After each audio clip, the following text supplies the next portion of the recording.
Shalom, bersama Yohanes di sini, dan selama 10 menit ke depan, mari kita merenungkan kebenaran firman Tuhan. Sebelumnya, mari terlebih dahulu kita bersama-sama berdoa. Bapa kami yang di surga, kami bersyukur buat kesempatan yang masih Kau berikan kepada kami untuk kami boleh bersama-sama belajar, untuk bersama-sama merenungkan firman-Mu. Kiranya Roh-Mu yang kudus menuntun kami, supaya firman ini boleh mengajarkan kepada kami, membawa kami kepada pengenalan yang benar akan siapa Allah yang kami sembah. Terima kasih Tuhan, dalam nama Tuhan Yesus kami berdoa. Amin. Puji Tuhan, senang sekali saya masih beroleh kesempatan untuk membagikan kebenaran firman Tuhan. Nah, di video yang sebelumnya, saya sudah bicara tentang perubahan. Apa sih yang firman Tuhan katakan tentang perubahan? Dalam 2 Korintus pasal 5 ayat 17 berkata demikian. Jadi siapa yang ada di dalam Kristus, ia adalah ciptaan baru. Yang lama sudah berlalu, sesungguhnya yang baru sudah datang. Siapa yang di dalam Kristus, ada yang menjembatani antara yang lama dan yang baru, dan jembatan itu adalah Kristus. Siapa yang di dalam Kristus, ia adalah ciptaan yang baru. Roma 12 ayat 2 juga berkata, hendaklah kita berubah. Nggak serupa lagi dengan dunia ini, tapi berubah menurut pembaharuan budi. Manusia lama sebelum Kristus mencari kehendaknya sendiri. Manusia baru setelah Kristus mencari kehendak Allah.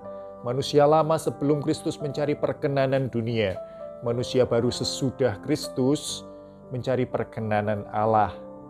Nah, apa yang kemudian dikatakan yang dimaksud dengan di dalam Kristus? Mari kita baca bersama dalam Efesus pasal yang keempat. Kita baca mulai ayat yang ke-17. Dalam perikop, manusia baru. Efesus pasal 4 ayat 17 mulai. Sebab itu kukatakan dan kutegaskan ini kepadamu di dalam Tuhan. Jangan hidup lagi sama seperti orang-orang yang tidak mengenal Allah, dengan pikirannya yang sia-sia dan pengertiannya yang gelap, jauh dari hidup persekutuan dengan Allah, karena kebodohan yang ada di dalam mereka dan karena kedegilan hati mereka. Perasaan mereka telah tumpul sehingga mereka menyerahkan diri kepada hawa nafsu dan mengerjakan dengan serakah segala macam kecemaran. Tetapi kamu bukan demikian. Bukan apa yang dimaksud di sini. Kamu bukan demikian. Kamu bukan orang yang tidak mengenal Allah yang disebut dalam ayat 17 tadi. Kamu telah belajar mengenal Kristus.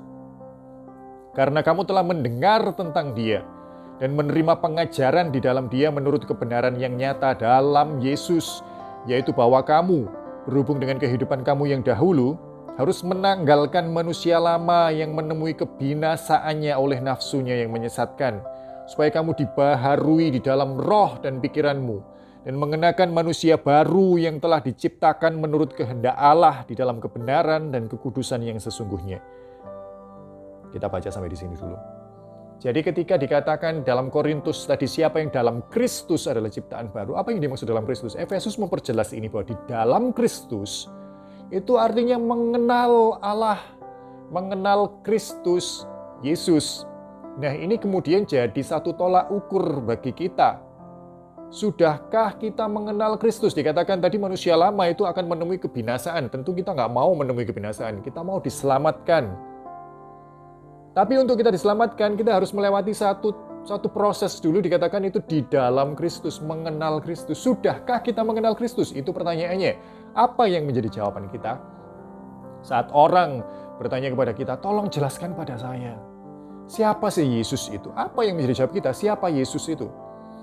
Mungkin sebagian besar orang akan berkata bahwa Yesus itu adalah sesosok pria berambut agak panjang dengan berewokan gitu ya. Itu kan seperti yang lukisan-lukisan seringkali kita lihat digantung di dinding-dinding rumah orang-orang Kristen.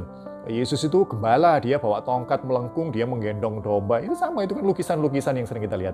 Apakah sebatas itu saja penjelasan kita tentang Yesus kepada orang yang bertanya kepada kita? Apakah sebatas itu saja pengenalan kita akan siapa itu Yesus? Sudahkah kita di dalam Kristus? Sudahkah kita mengenal Yesus? Mungkin kita bisa dengan yakin menjawab, Yesus itu adalah Tuhan. Dan orang lain bertanya terus, loh, kok bisa Yesus adalah Tuhan? Kan Yesus itu manusia. Yesus itu adalah Allah. Orang lain kemudian tanya, mana ada ayatnya Yesus berkata, aku adalah Allah dan sembahlah aku. Wah, sudah bingung gitu. Waduh, gimana ini? Sudahkah kita mengenal Yesus? Sudahkah kita bisa mempertanggungjawabkan iman percaya kita? Iman timbul dari mana? Iman timbul dari pendengaran, dan pendengaran akan apa? Firman Tuhan. Siapa Yesus?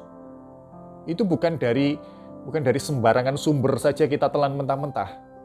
Tapi iman timbul dari pendengaran, dan pendengaran firman Tuhan. Dari firman Tuhanlah yang sanggup, segala perkataan yang diilhamkan Allah lah yang mengajarkan kita, yang bisa mengajarkan kita, membawa kita kepada pengenalan, pengajaran akan siapa Kristus itu, siapa Yesus itu. Dan Korintus dan Efesus, ini surat yang ditulis oleh seorang Paulus yang pernah mengalami sendiri apa itu namanya salah kenal. Kita tahu ya Pak, kalau kita ngomong saya kenal dia, maka itu terjadi hubungan dua sisi, maka dia juga kenal saya.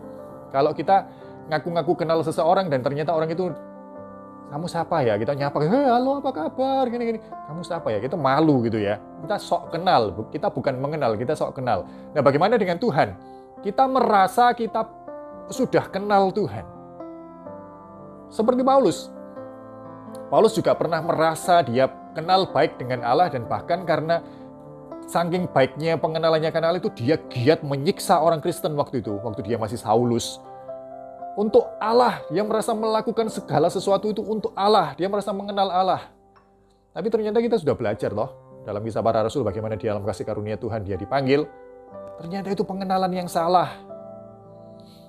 Kalau kita sok kenal sama orang, kita merasa malu, ya sudah malu. Kalau kelak kita sama Tuhan, kita sok kenal, saya ini sudah Kristen, saya sudah kenal Allah, saya sudah tahu siapa itu Yesus. Tapi Tuhan ngomong, enyahlah dari hadapanku. Aku tidak pernah kenal kamu. Itu bukan malu lagi. Itu nyesel senyesel-nyeselnya. Sudahkah kita di dalam Kristus? Sudahkah kita mengenal siapa Allah? Sudahkah kita mengenal siapa Kristus?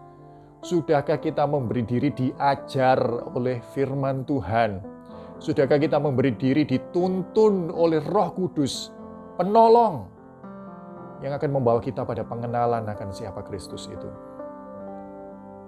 Dan kiranya firman ini membawa kita, kalaupun kita masih bingung siapa itu Yesus, paling enggak ini jadi satu titik awal untuk kita mau komitmen, aku ingin mengenalmu Tuhan.